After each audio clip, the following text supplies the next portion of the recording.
people, it's just insane. Like, everybody just like, Natasha, I need your food.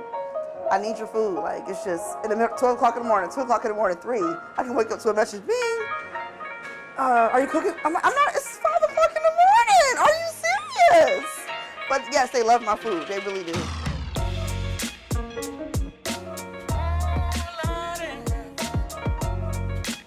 My name is Natasha Pacely. My concept is a taste of love. The reason I call it a taste of love is because I put passion into my food.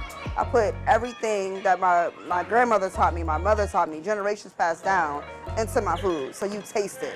It's not just I'm putting a burger on a grill or I'm making a platter just for $1. No, I'm putting passion. I want everyone to visualize, not only visualize, but taste the love inside of the food. I am in Erie still because of my mother and my grandmother, and I'm not going anywhere. I'm in the food hall now, so listen, I'm here to stay. They taught me so much about life and love and giving back, and the best of all, that food. What I love about my grandmother the most is that she taught me so much about food.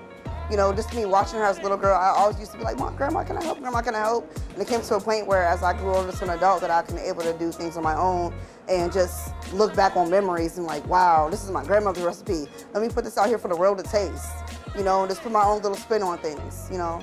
And my mother, she was another one. She was right by my side, helping me, guiding me.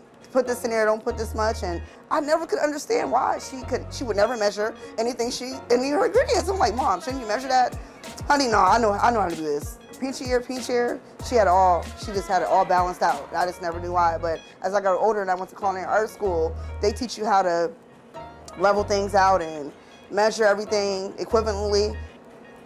I took those lessons, but I know I take my own route only because of my grandmother and my mother, and I just know how to put certain things together and make it taste magnificent. During the first part of culinary art school, I was homeless, I was going through so much. I didn't think I was going to make it. I want to say the teacher's name, I forgot her name. She helped me in a major way. She said, you know what, everything's going to fall through.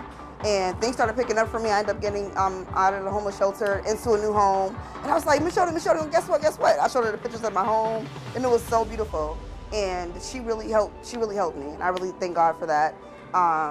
But after that, I went through culinary art school with flying colors. It was definitely amazing. I loved my culinary arts experience. I wouldn't trade it for anything in the world. When everybody comes to the food hall, they're going to know that Natasha is going to be providing food made with love. And when I keep stating love because you have to have a passion for what you do. And as long as my customers are happy and I'm putting that love into the food, I feel like they're going to tell this person, they're going to talk to this person and that person. And then word of mouth gets along pretty well. And as long as I can have customers come in and have a good conversation and eat and have a good time with no complaints, I'm happy. So what I'm bringing to the food hall is that love, that dedication, and that passion. So I made a post on Facebook. I said, coming to the city near you, Tasha's chicken sandwich, and it's Popeyes, look out, because it's a new sheriff in town. And I sold they came from left to right. I can show you right now. A lot of individuals came and them chicken sandwiches were amazing. Another thing that I added with the item was red beans and rice. Oh my goodness, it is so delicious. And the baked macaroni and cheese is to die for. So, like I said, at the end of the day, everyone is gonna love every single thing. But I really feel like that chicken sandwich and that seafood, the Cajun Parm seafood, I think I turned over a new leaf with the city because everybody loves chicken Alfredo, right?